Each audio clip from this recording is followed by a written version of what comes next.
Well, is ammunition out? Not really. I think there's a lot of rumors out there to go on the internet. If you look on the internet, you can see a lot of ammo says out of stock, but is it not available anywhere at good prices, cheap prices? It is available. And same with primers. They are available. Mainly they're out of stock. A lot of stuff is out of stock. And powders, a lot of stuff is out of stock, but not everything. Actually, this is one of the reasons that when you buy something, you keep some stuff on hand. And but say, for instance, you're not reloading, you just want to buy bulk ammo. And just like I said, those two words, bulk ammo, that's the site to go to. It's a site called bulkammo.com, right? And I know I've used Midway USA to buy ammo and whatever the hell it is, Actually, I just I used to reload like crazy, like a lot, because I used to shoot a lot, I mean, you go through a lot of ammo, you reload it. And if you do like 500 or 1,000 at a time, it sounds like a lot to a person who doesn't shoot, but when you're in the range, you can easily shoot a couple hundred rounds, like, I don't know, it could take like an hour, no problem. And you're there all day, right? But, what I do is I use the 22 rimfire because it's cheaper. I'll use more of that than the center fire ones that you have to reload. But, I'm kind of familiar with this stuff, and I actually stay with the very more common calibers and the less exotic type weapons. And that doesn't mean I don't have an AR type weapon. The one that you say is the assault. That's bullshit. It doesn't stand. Actually, AR, I'm going to put this out as a note here. AR does not stand for assault rifle. It stands for Armalite, who's the one that developed it. Armalite. In other words, it's made out of aluminum and some kind of plastic, from Mattel toys or something. I don't know. Maybe that's a joke, but the thing is, it's good because it's very, very versatile and it has hardly any recoil, and you can shoot a much less powerful weapon, and it feels like it has more recoil on it. So the AR is it's really good. I mean, it's really good. And it's like pretty much, rust resistant in a lot of ways because there's a lot of aluminum and plastic on it, right? But anyway, the point on this is that bulk ammo is available places. You can go to site bulk ammo. There's plenty of it on there. Actually, I'm looking at something here. It says on sale. Not even a premium price. On sale, 1,000 rounds of the AR Type 15 weapon, steel core ammo by Lake City, 62 grain, full metal jacket. So that's a good old kind of type of round to get for target shooting or just shooting or whatever the hell it is. But it's designed more for the barrel that has a little bit of the faster rate of twist. Because if you have the older AR type rifle, the twist in the barrel is like one twist every 11 or 12 inches, and the newer ones are one twist every 9 inches or every 7.5 inches. So in other words, it spirals, more for the heavier weight bullet. So if you have the older style, the 62 grain might not be as accurate at a distance because it might not spin fast enough. I don't know if I'm going too fast on that, but in other words, the rate of twist in a barrel has a lot to do with what weight bullet you use. So you would use a 55 grain for the older style, which was like a one twist every 11 or 12 inches. Around, I think it's 11 inches. And the newer ones are one twist every 9 inches or 7.5 inches, depending which barrel. And the faster rate of twist, you can use the 62 grain or the 68 or 70 grain bullets. So typically, the 62 is pretty good. So this is a good one, 1,000 rounds. So it's pretty cheap, 80 cents, 81.9 cents a round, right? So, and there's no hazard fee on loaded ammunition. The hazard fee is like, I don't know, I've seen 25 and I've seen 27.50. But normally when you're buying primers and ammo, you want to buy enough of that stuff so when you pay that hazard fee, it's it's applied to a lot more. So it's not like you buy 1 pound of powder for 18 to 20 bucks and you pay $27.50 hazard fee, and then you pay shipping on top of that. It's crazy. You want to buy like 8 pounds of powder or 5 pounds of powder, and 2,000 or 3,000 primers or whatever the hell it is, and then you have one hazard fee. And that sounds like a lot, but actually, when you cycle through the ammo when you're shooting, was I used to practically I used to shoot a lot especially on a Marine Corps range because I knew a good friend of mine was a rifle range officer, and I used to shoot like informally with some people that were on a Marine Corps rifle team, and I was thinking about going on that thing because I was at that time I was about as good as them because I would usually shoot like just an average day. If I was going on a known distance course, like a 230 something, nope, that would be like average, all the time, which is pretty good. But there's all kinds of shooting. I mean, you get into this action shooting. You got this, rapid fire pistol draw. Try to shoot I mean, but it was good for what I'm not bad at this stuff actually, but I gotta say this. When you hear these rumors on the internet about everything being out, take a look. I mean, don't turn it into a drama story and just hang your head and say, "Oh, it's done with." It's not necessarily done with, and I can see the stuff's available. And just looking on, the hell was it here? Bruno Shooters, Bruno Bruno, BrunoShooters.com. They got a lot of stuff available. Most of the stuff says out of stock, but sometimes some of it says in stock, and then there's other ones that say out of stock but back order okay. Now the stuff, they're basically a supplier of primers. Well, they supply everything. Supply primers, bullets, the bullets, the projectile that comes out, and they supply the powder, right? Smokeless powder. Now the ones that really seem like they're out a lot is the one I use a lot. I used to use it for every rifle round because I like keeping things simple. It's the Hodgdon H335. Hodgdon H335. That seems to be out pretty much everywhere. That's kind of hard to find. You can find it, but it's tough. Sometimes you can only find 1 pound cans, so you might order a few of those and pay that hazard fee on top of it. Now normally you can get about 250 AR-15 rounds out of it, the 223 out of a can of that stuff. It's pretty cheap, right? But I also use it for the 308. I use it for the 30-06. If I was loading somebody's 30-30, I don't have one of those, but if I was loading that up, I would do that. If I was loading actually the AK-47 round, a lot of people don't load that because they're like, you get them all over the place cheap because they're like, they sell steel jacketed lacquer finish rounds, but you can put it in that. But it's very, very good for the M16 AR-15 round, that Hodgdon 335. And also there's an equivalent Winchester powder that's very good for that too. That's out of stock all over the place. So that's pretty tough to get, but there are other brands of powders that work with the AR round that are available right here, right now at Bruno Shooter's Supply. Most of his primers are out, but not all the primers are out. And you have to buy a minimum of 3,000. So, the stuff is available. And I want to point something else out.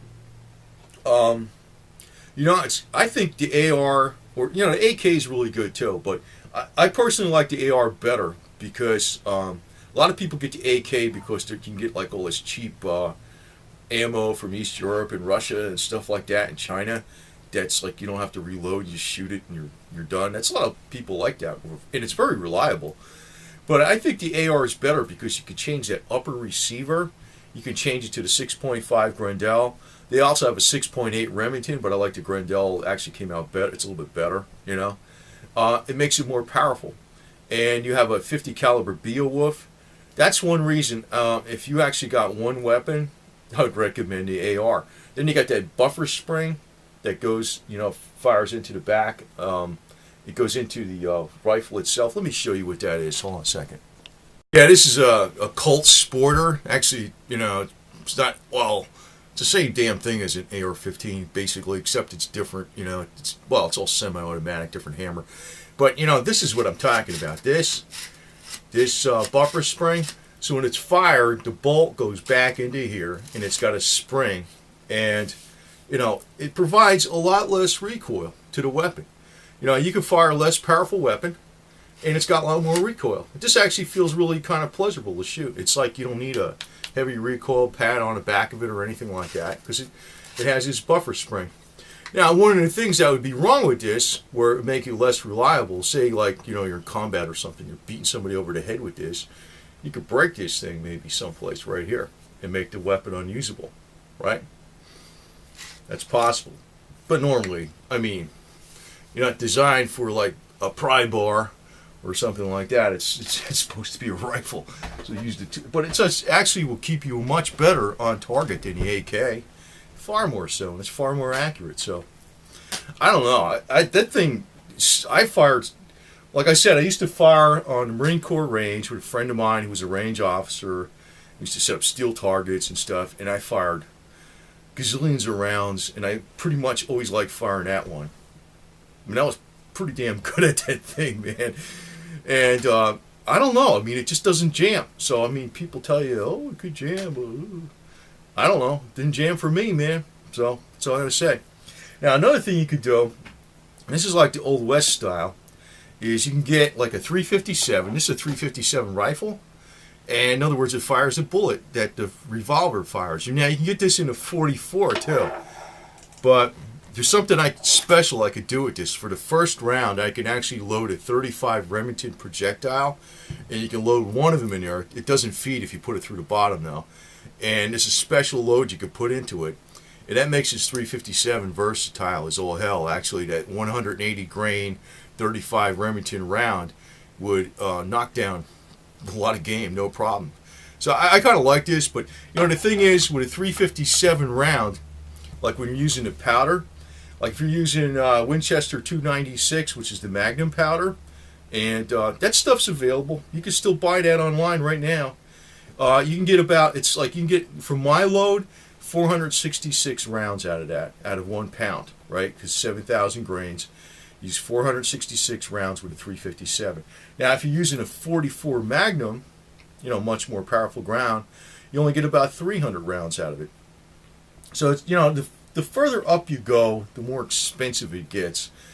And if you actually want a weapon that, you know, I could say one thing. I like this configuration where you have the, you know, I like the AR, but I also like this, what do you call it, the lever action with the revolver using the same caliber. It could be either the 357 or it could be the 44. And actually in the 44, it's actually, when you put it in a rifle, it gets a lot more velocity. It's not the same power as coming out of a pistol. It's actually a lot more powerful when it comes out of the rifle. The 44 cartridge ammunition coming out of the lever rifle in the 44 is actually very powerful. So if you want to get into like reloading, you know, one thing you might want to do is either get, well, if you just wanted to use, like, you know, for instance, you were doing the 44 into reloading, you can get the revolver and the lever action as a combination in the same caliber. Now, when you're shooting this thing in a pistol in a 44 and you're not used to it, it's got a lot of kick. You know, he was in the movies with the, you know, biggest handgun in the world and all this kind of shit. But, you know, if it's got a 6-inch barrel on it, it's not too bad. You know, it's got to have a longer barrel. But, you know, if you're reloading, you don't have to load these to the all the way up to the specification for the 44 Magnum. You can load them like a regular 44. And thus, you know, it may not be as powerful, but if you're target shooting with the 44 Magnum, you can load them where you're getting, like, you know, I don't know, like almost twice as many rounds out of the same pound of powder. It doesn't have to be loaded up that much. That's where reloading can get a lot cheaper. And, you know, if you're having a rifle, which can be used for hunting, with a 44 Magnum, you can hunt with this lever action rifle pretty much anywhere. You know, you got a very good configuration, and you're only dealing with one caliber. So, like, a lot of times, there's a lot of ways you can make this cheaper, more convenient. And if you look online right now, you can get bulk ammunition easily, even on sale.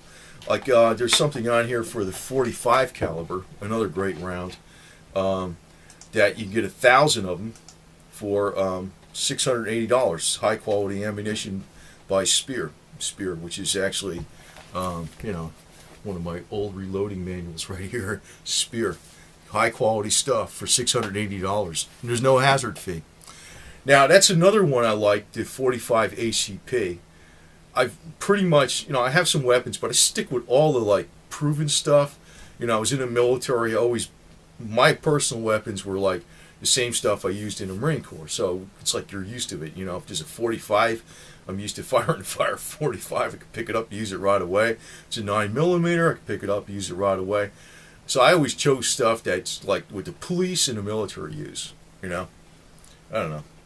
My dad was pretty much almost a cop, so, that's the way it is. He used to work with the police and the detectives all the time, but he was a good guy. He didn't do no crazy shit like some of these LAPD do. But, it's like, if you're firing a 45 ACP, for instance, you can buy bulk for $680, but, it doesn't require that much powder. So if you're using like, another one that's very popular is Winchester 231. It's another number out there, but you'll get used to this if you got into it. That you can get about, it's like way over 1,000 rounds out of that thing. It's cheap. It's I think it's 7,000 divided by 4.9. Yeah, you get over 1,400 rounds out of it for 1 pound of powder. So like if you're loading this 44 Magnum, you get 300 rounds out of a pound of powder. If you're loading, it depends on using the right powder and the right load forever, but that's about right. And so if you're just shooting a 45 ACP, which is a very popular weapon, very accurate, strong, and you can get like 1,400 rounds out of a pound of powder. Now, if you're using projectiles that are just plain lead ball, those are real cheap, and you can actually cast your own.